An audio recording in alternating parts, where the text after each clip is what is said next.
जय श्री राम दोस्तों। आज हम इस वीडियो में डिस्कस करेंगे अर्थ एलिमेंट और अर्थ एलिमेंट का भी एक इंपॉर्टेंट नंबर जो है नंबर 2। नंबर 2 एक विशेष प्रकार की अर्थ होती है। सबसे पहले हम डिस्कस करेंगे आज इस वीडियो में नंबर 2 वाली अर्थ कैसी होती है, उसकी क्वालिटीज़ क्या क्या होती हैं और उसके जो निगेटिव पॉइंट्स होते हैं वो क्या क्या होते हैं और किस प्रकार से नंबर 2 अगर आपका साइकिक नंबर है या आपका भाग्यांक, मूलांक या कुआ नंबर है तो किस प्रकार से आपको क्या क्या सावधानी बरतनी चाहिए जिससे आप लाइफ में वो तरक्की और वो ग्रोथ कर सकें जो आप डिजर्व करते हैं। सबसे पहले हम बात करेंगे कि किस प्रकार की अर्थ एलिमेंट होती है नंबर 2। नंबर 2 जो होती है वो गार्डन वाली मिट्टी होती है। जो हमारी गार्डन की मिट्टी होती है ना, वो मिट्टी आप दिमाग में रखेंगे तो नंबर 2 को भी आराम से समझ जाएंगे। नंबर 5 वाली जो मिट्टी होती है वो होती है खेतों की मिट्टी, जहाँ पर हमारे किसान भाई हमारे लिए अनाज उपजाते हैं, फल सब्जियां उपजाते हैं, वो वाली मिट्टी। और जो 8 नंबर की मिट्टी होती है वो होती है चट्टान, वो होती है पर्वत, पहाड़, वो वाली मिट्टी जो बहुत स्टेबल होती है। इस वीडियो में हम लिमिटेड रखेंगे आज नंबर 2 तक के लिए, क्योंकि ये स्पेशली बनाया जा रहा है नंबर 2 एलिमेंट को समझने के लिए। इससे पहले मैं आपको ये सब एक्सप्लेन करूं अच्छे से, आपसे रिक्वेस्ट करूंगा कि प्लीज़ आप पेन और कॉपी लेकर बैठ जाइए, क्योंकि इसके पॉइंट्स आप एक एक करके नोट करेंगे और तभी आप इसको बाद में जब रीड करेंगे तभी समझ में आएगा। ऐसे रैंडमली अगर आप पूरा वीडियो देखेंगे तो समझ में नहीं आएगा। और दूसरी रिक्वेस्ट ये है कि अगर आपके पास अभी समय नहीं है तो इस वीडियो को यहीं पॉज कर दीजिए और बाद में देखिए, और जब देखना शुरू कर रहे हैं टाइम है तो पूरा इसको अंत तक देखिएगा, तभी आपको इसका मर्म समझ में आएगा और इसका आप पूरा लाभ ले पाएंगे। सबसे पहले हम जानते हैं कि नंबर 2 वाली मिट्टी को गार्डन वाली मिट्टी से संबंध रखने के बाद क्या क्या चीज़ें हमें समझनी चाहिए इससे। गार्डन वाली मिट्टी होती कैसी है? गार्डन वाली मिट्टी होती है सॉफ्ट। गार्डन वाली मिट्टी क्या करती है? छोटी जगह में होती है। गार्डन वाली मिट्टी और क्या करती है? लोगों को नर्चर करती है। जो भी आप उसमें पौधे बोएंगे उनको नर्चर करेगी, राइट। इसी प्रकार से नंबर 2 वाले व्यक्ति होते हैं, वो क्या होते हैं? सबसे पहले वो सपोर्टिंग नेचर के होते हैं। जिस प्रकार गार्डन 2 वाली मिट्टी होती है, सपोर्ट देती है ना पौधों को, उसी प्रकार से ये लोग सपोर्ट देते हैं। गार्डन वाली मिट्टी सॉफ्ट होती है, तो ये लोग जो नंबर 2 से रूल किए जाते हैं ये लोग भी बहुत सॉफ्ट होते हैं। और गार्डन वाली मिट्टी में टाइम टाइम पे आपको पानी डालना पड़ता है। उसी प्रकार से नंबर 2 वाले लोगों को टाइम टाइम पे सपोर्ट की ज़रूरत पड़ती है। उन्हें चाहिए होता है कि कोई ना कोई हमारे पीछे खड़ा हुआ हो जब हमारा बुरा समय चल रहा हो या हम जिस समय अपनी लो एनर्जी फील कर रहे हैं। ठीक उसी प्रकार से जिस प्रकार से गार्डन वाली मिट्टी को हमें टाइम टाइम पे खाद देनी होती है, टाइम टाइम पे पानी डालना होता है, उसी प्रकार से नंबर 2 वालों को भी इसकी ज़रूरत पड़ती रहती है। गार्डन वाली मिट्टी नरम होती है, उपजाऊ होती है और देखभाल करने वाली होती है। उसी प्रकार से नंबर 2 वाले व्यक्ति जो होते हैं ना, वो लोग सॉफ्ट होते हैं, सपोर्ट प्रोवाइड कराने वाले होते हैं और बहुत सॉफ्ट हार्टेड होते हैं। गार्डन वाली मिट्टी क्या करती है? छोटे छोटे प्लांट्स को ग्रो कराने में हेल्प करती है। उसी प्रकार से नंबर 2 वाले व्यक्ति सोसाइटी में यूजुअली देखा जाता है कि दूसरे लोगों को ग्रो कराने में हेल्प करते हैं, उनकी सपोर्ट प्रोवाइड कराते हैं उन्हें और उन्हें गाइड करते हैं बेसिकली, ठीक है। तो ये नंबर 2 वाले व्यक्ति सपोर्ट सिस्टम बहुत ही अच्छे होते हैं और ये व्यक्ति जनरली खुद को पीछे रखते हैं। खुद को पीछे रख करके लोगों को आगे करके उनको सपोर्ट देना ही नंबर 2 वालों की विशेष क्वालिटी होती है। जैसे गार्डन वाली सॉइल है, अगर उसको आप बहुत दिन तक पानी नहीं देंगे या गमलों में पानी नहीं डालेंगे तो क्या होगा? गमले सूख जाएंगी, मिट्टी टाइट हो जाएगी। उसी प्रकार से नंबर 2 वाले भी सपोर्ट की, इमोशनल सपोर्ट की एक्सपेक्टेशन रखते हैं अपनी फैमिली से भी और जो उनके क्लोज होते हैं उनसे भी। गार्डन सॉइल क्या होती है? गार्डन सॉइल बहुत फ्लेक्सिबल होती है। गार्डन सॉइल के अंदर आप जनरली बहुत सारे डिफरेंट टाइप के पौधे आप डाल सकते हो। उसी प्रकार से नंबर 2 वाले व्यक्ति बहुत फ्लेक्सिबल होते हैं, कहीं भी बहुत आराम से एडजस्ट कर लेते हैं और इसी प्रकार से कभी कभी वो ओवर सेंसिटिव भी हो जाते हैं, क्योंकि कभी कभी क्या होता है जब आप ज़्यादा फ्लेक्सिबल होते हो ना तो सेंसिटिविटी भी आपकी अकॉर्डिंगली बढ़ जाती है। इसीलिए नंबर 2 वालों का सबसे जो स्ट्रेंथ पॉइंट है और सबसे वीकनेस वाला जो पॉइंट है वो है इनका केयरिंग नेचर। जी हाँ, ये इनको केयर देना भी बहुत पसंद है और इनको केयर की जो एक्सपेक्टेशन होती है वो भी बहुत ज़्यादा होती है। तो यही उनकी वीकनेस बन जाती है और यही इनकी स्ट्रेंथ भी होती है।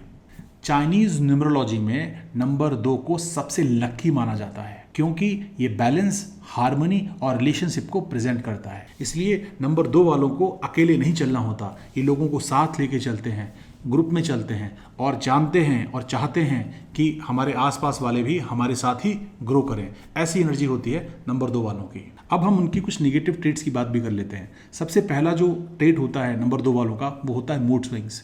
इन लोगों को मूड स्विंग्स बहुत ज़्यादा आते हैं और इन्हें पता नहीं चलता कि इन मूड स्विंग्स की वजह से इनके कई बार रिलेशंस खराब भी हो जाते हैं। दूसरी बात, नंबर 2 वाले ओवर सेंसिटिव बहुत होते हैं। इन्हें बातें बहुत जल्दी बुरी लग जाती हैं, इसलिए अगर आपके घर में कोई बच्चा या आपके जो पेरेंट्स वगैरह हैं वो नंबर 2 वाले हैं तो वो ओवर सेंसिटिव होंगे और उनका आपको ख्याल रखना है कि कोई बात उनको जल्दी बुरी ना लग जाए। तो इसलिए आपको बड़ी सावधानी से साथ उनको ट्रीट करना होता है। तीसरी सबसे बड़ी खामी होती है कि ये खुद को डिपेंडेंट महसूस करते हैं, इन्हें कोई ना कोई सपोर्ट सिस्टम चाहिए ही चाहिए होता है।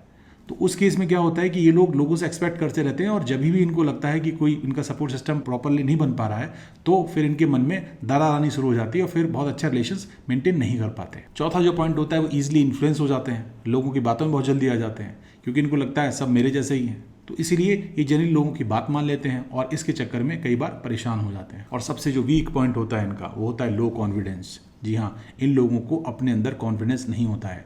जब भी एक कोई बात करने जा रहे हैं, कोई काम करने जा रहे हैं तो इन्हें कोई न कोई ऐसा बंदा चाहिए होता है जो इनकी बात को बोल सके कि नहीं भैया तुम ये सही कर रहे हो।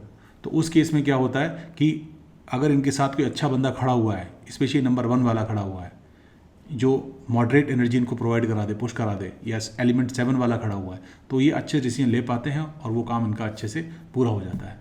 अब बात करते हैं कि अगर आपका साइकिक नंबर 2 है तो आप किस प्रकार के व्यक्ति होंगे। साइकिक नंबर या मूलांक का जो मतलब होता है वही होता है कि अंदर से आप कैसे हैं। अंदर से 2 नंबर वाले सॉफ्ट हार्टेड होते हैं, केयरिंग होता है इनका नेचर और ये लोगों के साथ ग्रो करना चाहते हैं, ये इनके बिहेवियर में होता है। तो अगर आपको कोई ऐसा बंदा चाहिए जो आपको टाइम टाइम पे सपोर्ट देता रहे और आप भी अगर आपका नेचर ऐसा है कि आप सपोर्ट प्रोवाइड करा सकें किसी को, तो 2 नंबर वाले आपके अच्छे मित्र हो सकते हैं, अच्छे पार्टनर्स हो सकते हैं। क्योंकि नंबर 2 वाले व्यक्ति जो पार्टनरशिप में होते हैं तो अंदर से तो सेंसिटिव होते हैं और बाहर दूसरों को आगे रखते हैं। मतलब एज अ पार्टनर अगर आपके वो ज्वाइन करते हैं, आपको आपके साथ कोई काम करते हैं तो हमेशा आगे आपको रखेंगे वो। तो ये बिजनेस अगर आप कर रहे हैं तो बहुत अच्छा नंबर साबित होता है नंबर 2 वाले आपके लिए। अब बात करते हैं डेस्टिनी नंबर 2 की। अगर आपका भाग्यांक या डेस्टिनी नंबर या लाइफ पाथ नंबर 2 है तो आप देखेंगे कि आपकी जो पूरी लाइफ है ना उसका मेन मोटो ही है लोगों को सपोर्ट करना, लोगों के साथ ग्रो करना, पार्टनरशिप्स में आगे बढ़ना। तो अगर आप नंबर 2 वाले हैं और अकेले काम कर रहे हैं तो आपको सक्सेस मिलने के चांसेस थोड़े कम हो जाते हैं। आपको कोशिश करनी चाहिए कि आप लोगों के साथ पार्टनरशिप करें, लोगों के साथ कोई भी काम अगर कर रहे हैं आप, चाहे बिजनेस हो चाहे कोई पर्सनल काम भी करने जा रहे हैं, तो एटलीस्ट लोगों की राय सलाह जरूर लीजिए। इससे आपको काफ़ी मदद मिलेगी और वो निर्णय जो है आपके सही हो जाएंगे। अब कुआं नंबर 2 की बात करते हैं। कुआं नंबर जिनका 2 होता है वो बंदे बहुत ग्राउंडेड होते हैं, उन्हें घर में बहुत अच्छा लगता है और वो अपने घर में भी सपोर्ट सिस्टम ढूंढते रहते हैं। उनको बाहर से बहुत ज़्यादा आनंद, कई गुना ज़्यादा आनंद घर में आता है और घर वालों के साथ और फैमिली बॉन्डिंग उनकी बहुत अच्छी रहती है। तो अगर आप एक वर्किंग वूमेन हैं और चाहती हैं कि एक अच्छा हस्बैंड मिले मुझे जो घर पे सपोर्ट प्रोवाइड करे और घर पे ज़्यादा हाहाकार ना मचे, तो नंबर 2 वाले आपके बेस्ट मेट हो सकते हैं और उनसे आप आगे रिश्ता बढ़ा सकते हैं। अगर आपका नेम नंबर 2 है तो नेम नंबर का मतलब होता है कि समाज आपको कैसे देखता है, आपकी इमेज कैसी है। तो इमेज अगर आप बात करेंगे तो ये लोग आपको समझते हैं आपके बारे में कि बंदा बहुत सपोर्टिव है, बंदा बहुत केयरिंग है, ये लोगों के साथ काम करने में अच्छा लगता है इसको और ये बंदा किसी को चीट वीट नहीं कर सकता। तो ऐसे लोगों की इमेज जो है ना समाज में बहुत अच्छी होती है, बहुत रिस्पेक्टफुल लोग होते हैं नंबर 2 वाले। अब हम बात करेंगे कौन सा नंबर या कौन सा एलिमेंट नंबर 2 वालों को या नंबर 2 की अर्थ को सपोर्ट करता है। सबसे अच्छा नंबर जो माना जाता है वो होता है नंबर 6 जो है मेटल एलिमेंट, क्योंकि ये नंबर 2 वालों को लव, अफेक्शन और सपोर्ट प्रोवाइड कराता है, जिससे नंबर 2 वाले काफ़ी कंफर्टेबल होते हैं। दूसरा जो नंबर होता है जो नंबर 2 वालों को सपोर्ट प्रोवाइड कराता है वो होता है नंबर 1, जी हाँ, वाटर एलिमेंट, क्योंकि वाटर ही अर्थ को नरिश करता है। उसी प्रकार से नंबर 1 वाले नंबर 2 वालों को डायरेक्शन देते हैं, सपोर्ट देते हैं और बुरे वक्त में उनके साथ मिलके खड़े रहते हैं। अब बात करते हैं किस एलिमेंट से या किस नंबर से इनको बचना चाहिए। वो है नंबर 3 जो है वुड एलिमेंट। अब होता क्या है, वुड जो है ना, वृक्ष से समझिए आप, वृक्ष क्या करते हैं, छोटे छोटे पौधे क्या करते हैं, मिट्टी से नरिशमेंट लेते हैं, मिट्टी से एनर्जी खींचते हैं। उसी प्रकार नंबर 3 वाले जो व्यक्ति होते हैं नंबर 2 वालों से उनकी एनर्जी ट्रेन करते हैं। वो तो आगे बढ़ जाते हैं बट नंबर 2 वाले जो है ना वो बेचारे अपने आप को लोनली फील करते हैं, लो एनर्जी फील करते हैं। क्योंकि यूजुअली मैंने देखा है कि नंबर 3 वाले बहुत एम्बिशियस होते हैं, बहुत डोमिनेटिंग होते हैं, राइट। और 2 नंबर वाले जो होते हैं वो ऐसे नहीं होते, उन्हें केयरिंग नेचर चाहिए होता है, उन्हें ईगो हर्ट हो जाता है, राइट। उनको सामने कोई ईगो दिखाएगा तो इमोशनली बेचारे ड्रेन हो जाएंगे। तो इस प्रकार से नंबर 3 वालों से नंबर 2 वालों को इसीलिए थोड़ा दूर रहना चाहिए, इससे दोनों लोगों के लिए बेटर रहता है। अब अगर आप सीरीज़ का वो वीडियो देखा जहाँ मैंने 5 एलिमेंट की बात करी थी, तो आपको समझ में आएगा कि मैंने फायर एलिमेंट की यहाँ बात क्यों नहीं की, क्योंकि फायर से ही तो राख बनती है और राख ही सपोर्ट करती है। बिल्कुल सही बात है, लेकिन फायर एलिमेंट एक लिमिट तक अगर है, ऐसा बंदा जिसका फायर एलिमेंट लिमिटेड है, तो वो आपके लिए बहुत अच्छा सपोर्ट बन सकता है नंबर 2 वालों के लिए। लेकिन अगर किसी का फायर एलिमेंट बहुत ज़्यादा स्ट्रांग है तो वो आपको नुकसान पहुंचा सकता है, क्योंकि ज़्यादा अगर आग हो गई ना तो मिट्टी की जो न्यूट्रिएंट्स हैं वो भी जला देती है, तो ओवर हीट कर देती है। इससे उसकी जो प्रोडक्टिविटी है मिट्टी की वो ख़त्म हो जाती है। इसलिए लिमिटेड मात्रा में अगर किसी बंदे का, आपके फ्रेंड का या आपके किसी घर में बच्चे का, किसी का भी लिमिटेड नंबर में फायर एलिमेंट है, मतलब नंबर 9 है, तो वो आपको डेफिनेटली सपोर्ट प्रोवाइड कराएगा। बट बहुत ज़्यादा कोई बच्चा है जो 1999 को पैदा हुआ है, 9th को, तो इस टाइप वाले जो बच्चे हैं या फ्रेंड्स हैं आपके, वो आपके लिए अच्छे नहीं हैं। नंबर 2 वालों को इस एनर्जी से लिमिटेड ही रहना चाहिए, रिलेशंस बहुत लिमिटेड रखने चाहिए। अब बात करते हैं डायरेक्शन की। साउथ वेस्ट, दक्षिण पश्चिम डायरेक्शन आपके लिए बेस्ट डायरेक्शन होती है। अगर आपको कभी भी कोई दिक्कत महसूस हो रही है इमोशनली, आपको लगता है मेरा कोई सपोर्ट नहीं कर रहा है या कुछ नेगेटिविटी आ रही है, तो अपने घर का आप साउथ वेस्ट कॉर्नर जा करके आप बैठ सकते हैं। वहाँ पर उस एरिया को आप कोजी एरिया बनाइए, उसमें छोटा सा बीन बैग डाल दीजिए या कोई बेड वगैरह डाल दीजिए और वहाँ जा करके आप इंट्रोस्पेक्ट करिए, तो आपको सोल्यूशन भी मिलेंगे और आपको मेंटल पीस मिलेगी। क्योंकि ये डायरेक्शन जो है ना, वो नंबर 2 एलिमेंट वालों के लिए बेस्ट डायरेक्शन होती है, क्योंकि यहाँ की एनर्जी जो होती है इस डायरेक्शन की, वो अर्थ वाली एनर्जी होती है जो नंबर 2 की अर्थ होती है। आपको कौन कौन सी डायरेक्शन बिल्कुल अवॉइड करनी चाहिए? आपको ईस्ट और साउथ ईस्ट ये बिल्कुल अवॉइड करनी चाहिए, क्योंकि ये वुड की डायरेक्शंस होती हैं, और वुड की डायरेक्शंस जैसे मैंने पहले बताया, ये आपकी एनर्जी को ड्रेन करती हैं, आपकी एनर्जी को सक करती हैं। इसलिए आपको इन डायरेक्शंस का यूज़ करने से बचना चाहिए। आपके लकी कलर्स कौन से होते हैं? जो भी कलर्स अर्थ एलिमेंट को रिप्रेजेंट करते हैं, जो है हल्का भूरा, येलो, राइट, लाइट ब्राउन और गोल्डन, लाइट गोल्डन, ये जो इस टाइप के कलर्स होते हैं जो अर्थ जैसे दिखते हैं, वो कलर्स आपको सपोर्ट करते हैं। और आपको जो अपने दिनचर्या में अगर आप उन कलर्स का यूज़ करते हैं, तो नंबर 2 की जो इनर कोर स्ट्रेंथ होती है वो मजबूत होती है, उससे आपको बहुत लाभ होता है। लाल कलर, ऑरेंज कलर, इस टाइप के कलर्स आपको थोड़े से मॉडरेशन में पहनने चाहिए, क्योंकि ये फिर आपको बहुत ज़्यादा फायरी साइड में ले जाते हैं और जहाँ से आपकी एनर्जी को थोड़ा प्रॉब्लम हो सकता है। बहुत ब्राइट या बहुत डार्क, दोनों ही जो शेड्स होते हैं ये आपको पूरी तरह अवॉइड करने चाहिए, क्योंकि ये कहीं ना कहीं आपकी एनर्जी ड्रेनेज का कारण बनते हैं और इससे आपको इंटरनली बहुत ज़्यादा सुख नहीं मिलता, बहुत ज़्यादा मज़ा नहीं आता है। अपने घर में आप क्रिस्टल रख सकते हैं, पॉटरी रख सकते हैं और अर्थन एलिमेंट रख सकते हैं। इससे क्या होता है, आपके घर में जो अर्थ एनर्जी है वो स्ट्रांग होती है और आपको इंटरनली बहुत सुकून देती है। लैम्प, कैंडल्स, ये सारी चीज़ें अपने घर में आप रख सकते हैं, बहुत लिमिटेड एरिया में थोड़ी सी वार्मथ पैदा करने के लिए, जिससे आपकी एनर्जी बैलेंस रहे। और सबसे ज़रूरी बात, आपके घर में लिमिटेड प्लांट्स होने चाहिए।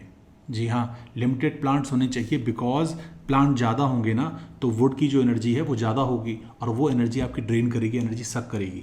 तो इसलिए आप ऐसे पौधे लगाइए जहाँ पर जिनके जो वुड एलिमेंट होते हैं, तने वगैरह जो होते हैं, वो लिमिटेड हों, बहुत ज़्यादा झाड़ वाला काम ना हो या बहुत ज़्यादा मोटे तने वाले पौधे अपने घर में ना लगाएं, लिमिटेड लगाएं और उससे अपनी एनर्जी को बैलेंस करने की कोशिश करें। अगर आप नंबर 2 से ड्राइव होते हैं, मतलब आपका साइकिक नंबर या आपका लाइफ पाथ नंबर या कुआ नंबर वगैरह 2 आता है, तो आपके लिए रेमेडीज़ कौन सी हो सकती हैं? सबसे अच्छी रेमेडी होती है कि साउथ वेस्ट कॉर्नर को, अपने घर को बिल्कुल क्लियर रखें, बिल्कुल क्लीन रखें और बहुत साफ़ सुथरा अच्छा रखें, सुंदर रखें। इससे आपके घर में जो नंबर 2 एलिमेंट है वो सही रहेगा और इसका पॉजिटिव इम्पैक्ट आप अपनी लाइफ में देखेंगे। साउथ वेस्ट डायरेक्शन में ही अपने घर में आप फैमिली फ़ोटोज़ लगा सकते हैं, जहाँ से फैमिली बॉन्डिंग दिखती हो, राइट। इस प्रकार की अगर आप चीज़ें वहाँ रखते हैं, उस एरिया में मेंटेन करते हैं, तो आपको बहुत आनंद आता है। और जैसे मैंने बताया, हल्का फुल्का चाय नाश्ते करने का जो अपना सेटअप होता है वो वहाँ रख सकते हैं, वहाँ बीन बैग्स वगैरह डाल सकते हैं, वहाँ रीडिंग वगैरह कर सकते हैं आप, तो इससे आपको बहुत आनंद आएगा और नंबर 2 की जो एनर्जी है वो पॉजिटिवली आपके लिए काम करेगी। अब बात करते हैं कि आपके लिए सबसे अच्छे प्रोफेशंस कौन से रहेंगे, सबसे अच्छा करियर आपके लिए क्या हो सकता है। सबसे अच्छा करियर नंबर 2 वालों के लिए होता है पेडियाट्रिशियन। अगर आप डॉक्टर बनना चाहते हैं तो बच्चों को डॉक्टर बनिए। अगर आप काउंसलिंग करते हैं तब भी आपके लिए बहुत अच्छा रहता है। अगर आप मेडिकल लाइन अपनी अफोर्ड नहीं कर सकते तो आप एज ए नर्सिंग असिस्टेंट भी आप बहुत अच्छा कर सकते हैं, क्योंकि ये जॉब भी है ना, नर्चर और केयर को ही दिखाता है। नंबर 2 वाले बहुत अच्छे टीचर्स भी हो सकते हैं, इसलिए अगर आप नंबर 2 वाली लेडी हैं और घर पे काम कर रही हैं तो कोशिश करिए आसपास में कोई अच्छा स्कूल मिल जाए जहाँ पर छोटे बच्चे हों, वहाँ पर आप पढ़ा सकती हैं और अपनी नंबर 2 की एनर्जी को बहुत अच्छे से यूज़ कर सकती हैं। नंबर 2 वाले बहुत अच्छे साइकेट्रिस्ट भी होते हैं, बहुत अच्छे हीलर्स भी होते हैं, क्योंकि इन लोगों के पास एक नेचुरल टेंडेंसी होती है लोगों के साथ प्यार से बात करने की, लोगों को आगे बढ़ाने की, लोगों के दुख और तकलीफ़ों को दूर करने की। इसलिए अगर आपका नंबर 2 बहुत प्रोमिनेंट है तो आप साइकेट्री या हीलिंग जैसे जॉब्स भी कर सकते हैं। अब मैं आपको बताता हूँ सबसे बेस्ट रेमेडी जो आपके घर की पॉजिटिविटी बढ़ा देती है और बहुत अच्छा काम करती है। वो होती है कि साउथ वेस्ट डायरेक्शन में, जो कि नंबर 2 की डायरेक्शन होती है, वहाँ पर आप एक लेडी की फ़ोटो लगाइए जो अपने बेबी को फीड करा रही हो। ये जो छोटी सी रेमेडी है ना, ये आपको कहीं इंटरनेट पे नहीं मिलेगी, लेकिन ये मैंने अक्सर देखा है कि नंबर 2 वालों के लिए एनर्जी बहुत अच्छा काम करती है, बहुत सुकून देती है। या आप एक फ़ोटो लगा सकते हैं, एक हाथी छोटे बेबी हाथी के साथ कहीं वॉक पे निकला हुआ है, या छोटे बेबी के साथ वो खेल रहा है, एक 2 हाथी खेल रहे हैं, एक बेबी छोटा हाथी और एक बड़ा हाथी, राइट। इस प्रकार की अगर आप फोटोज़ लगाते हैं तो नंबर 2 एक्टिवेट होता है और उसकी एनर्जी एक्टिवेट होती है और आपको वो बहुत सुकून प्रोवाइड कराती है। और एक और फोटो आप लगा सकते हैं जो मैंने पहले बताया, फैमिली फ़ोटो, लोगों को हग करते हुए, एक साथ बैठे हुए, इस टाइप की फ़ोटो भी नंबर 2 एनर्जी को साउथ वेस्ट डायरेक्शन में एक्टिवेट करती है और आपके घर में हार्मनी और बैलेंस जैसी चीज़ें बनी रहती हैं।